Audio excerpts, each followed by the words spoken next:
All right, guys, we're talking triggers today for pistols. Typically, I'm running stock everything. I've got a couple guns with custom triggers.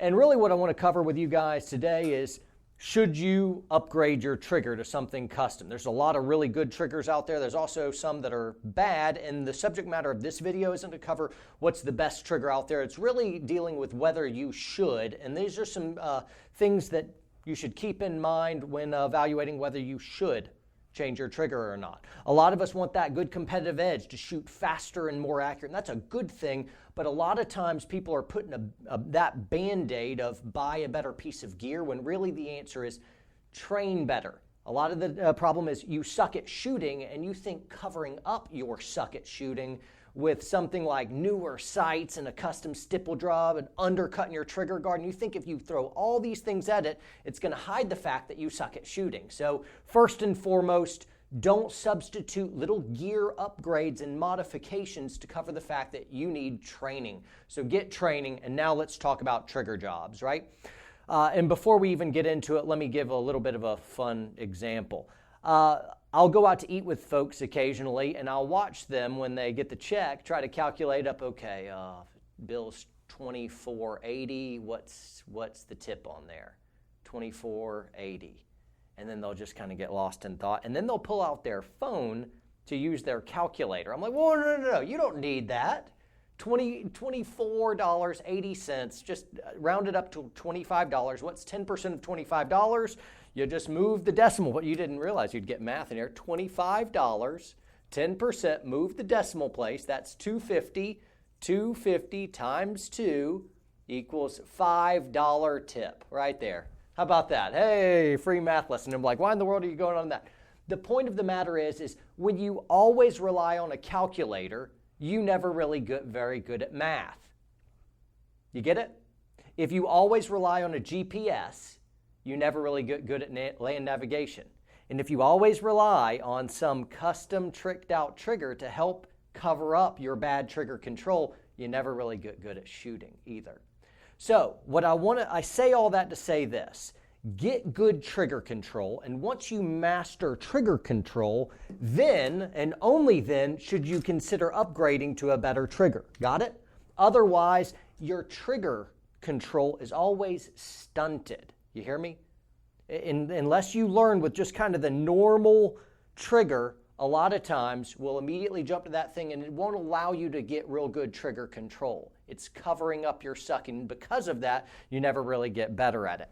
Now, let's talk about why your trigger is built the way it is. This is just a stock Glock. Well, it's not stock. It's actually custom out. The trigger is a stock Glock 19 trigger. On most of my stuff, I'm running stock. I've got a couple things with different souped up triggers, but for my everyday concealment, I'm just running stock everything. And as me as an instructor, when I'm teaching pistol classes, I like to be able to go around, pick up anyone's gun and run it like a boss. That's what I want to do, is just as an instructor, so that they don't look back at me, see me do my demo and be like, well, yeah, of course you're going to do that. You've got the souped up gun. I'm like, no, give me your gun, whatever you brought to class. And I want to be able to run that gun. I want to be able to pick up anyone's gun and not rely on the crutch of a better trigger or anything like that. Got it? So anyway, let's talk about how a trigger is built. A normal defensive trigger, they're built like this, whether it's a Smith & Wesson M&P or a Glock 19 or whatever you're looking at. Lots of good guns out there, some FNs, CZs, whatever blows your hair back. But generally they're built like this. What you'll have is what's called the pre-travel, the mush, the slack, whatever your name for it is, your pre-travel you're building through. Then your trigger really starts in here. And then here's the trigger, and then this is where the trigger breaks right here. Now, to shoot really quickly and to shoot really accurately, the best way to shoot real quick and accurate is to put a very short trigger that's very light. So imagine if you had a trigger that broke right here. It'd be real hard to miss, as long as you don't breathe when you touch that trigger, because it's about to shoot. But all things remaining equal, a very light and very short trigger is going to allow you to make a shot without imparting much movement to the gun, whether with bad trigger control or shot anticipation. Shorter, lighter is better for accuracy. The problem is stress. The problem is defensive carry. The problem is I don't want to accidentally or negligently discharge a round before that time. So what gun manufacturers have done is they built in this space. It's like the bumper of your car. It stops something before it gets to the car. That's the whole idea. It allows you to kind of wade into the water a little bit. We call that pre-travel or slack.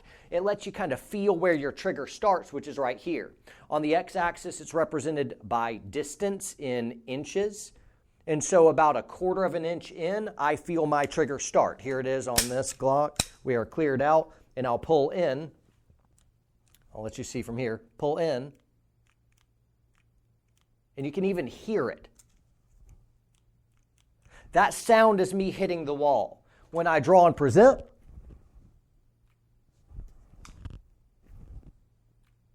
so whenever I draw and present, I am prepping my trigger. I'm getting to this point and stopping.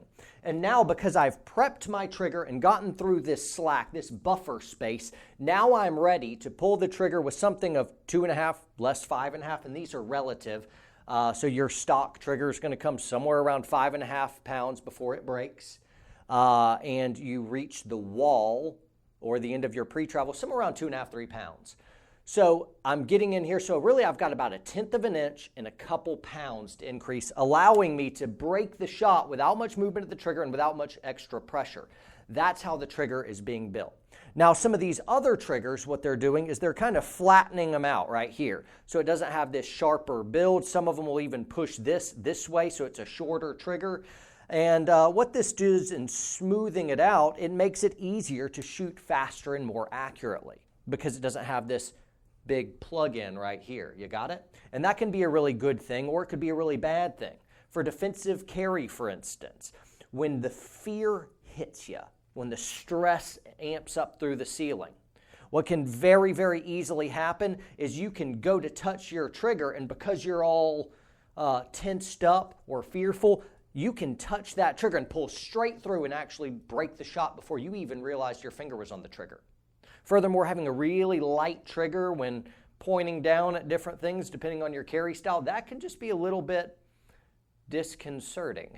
Anyway, I want to be able to kind of wade into my trigger. So typically for competition, having a lighter, shorter trigger that's kind of flattened out like this can be a really good thing. But short of competition, for defensive carry, I like to be able to wade into my trigger a little bit. So typically just my normal stock trigger is fantastic and I'm good with it. Pre-travel, exhale, easy.